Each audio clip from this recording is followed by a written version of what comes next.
আসসালামু আলাইকুম। ২০২৫ শিক্ষাবর্ষে ৭ম শ্রেণীর নতুন বই কৃষি শিক্ষা বইটির সূচিপত্র সহ আজকে আমরা রিভিউ দেখে নিব। এই যে সূচিপত্র, প্রথম অধ্যায়ে থাকছে কৃষি ও আমাদের সংস্কৃতি।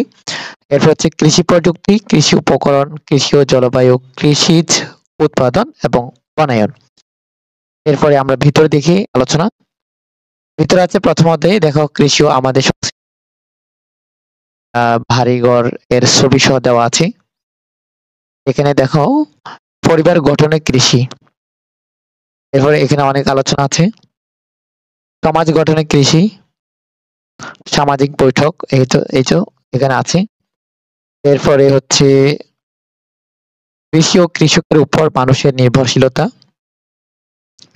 এরপরে বাসস্থান, বস্ত্র, স্বাস্থ্য, শিক্ষা, হ্যাঁ। এরপরে হচ্ছে বিনোদন। এরপরে হচ্ছে কৃষি পরিবেশ, বাংলাদেশের ঋতুচক্র ও কৃষিজ উৎপাদন। এরপরে আছে কৃষিজ উৎপাদনে বৈচিত্র্য, অর্থাৎ বিভিন্ন প্রকার মাঠ ফসলের বৈচিত্র্য, ধান ফসলের বৈচিত্র্য। সবজি আছে, শাক আছে, ফুল আছে, ফল আছে, মশলা আছে, জ্বালানি, এরপর হচ্ছে ঔষধি। এরপর হচ্ছে কৃষিতে প্রাণীজ উৎপাদনের বৈচিত্র্য, কাঁকড়া, মুরগি ও ডিম, হ্যাঁ, হাঁসের ডিম, ভেড়া, ছাগল, গরু। বাংলাদেশের কৃষি ও সংস্কৃতি, নবান্ন, বাংলা নববর্ষ, হ্যাঁ, গ্রাম্য মেলা, সামাজিক ও সাংস্কৃতিক মেলা। এরপরে দেখো এখানে বিলোনি আছে, সংস্কৃত প্রশ্ন উত্তর এবং রচনামূলক প্রশ্ন। এরপরে বহুনির্বাচনী প্রশ্ন আছে এবং সৃজনশীল প্রশ্ন। এই যে সৃজনশীল ১, সৃজনশীল ২। এরপরে হচ্ছে দ্বিতীয় অধ্যায়, নাম হচ্ছে কৃষি প্রযুক্তি। কৃষিতে ব্যবহৃত মাঠ প্রযুক্তি, পানি সেচের প্রয়োজনীয়তা ও কার্যকারিতা বৃদ্ধি। এরপরে এখানে পানির অনুশ্রবণ, পানি ছোঁয়ানো ইত্যাদি ইত্যাদি। বাংলাদেশের প্রধান সেচ প্রকল্প। এরপরে হচ্ছে পর্দা সেচ, ফোয়ারা সেচ, পানি নিষ্কাশনের ধারণা উদ্দেশ্য,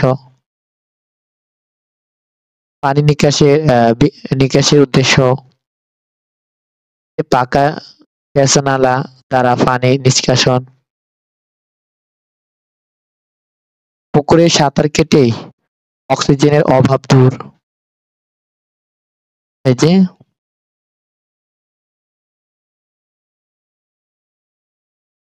প্রাণীর বংশবৃদ্ধিতে ব্যবহৃত কৃষি প্রযুক্তি। এই যে এখানে লক্ষ্য করো,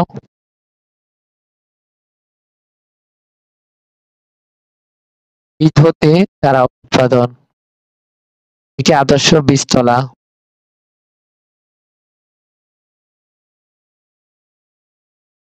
এরপরে দেখো কর্তন বা সেচ কলম, দাবা কলম।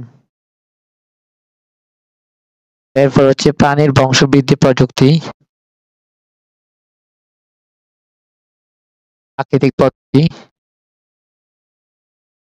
এরপরে দেখো অনুশীলনী, বহুনির্বাচনী এবং সৃজনশীল প্রশ্ন।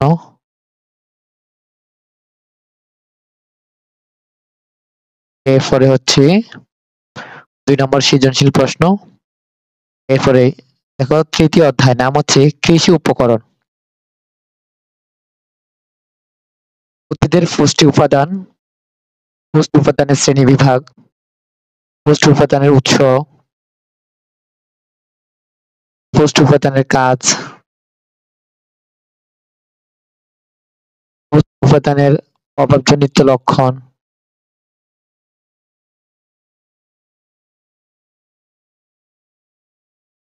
পালিত ফসল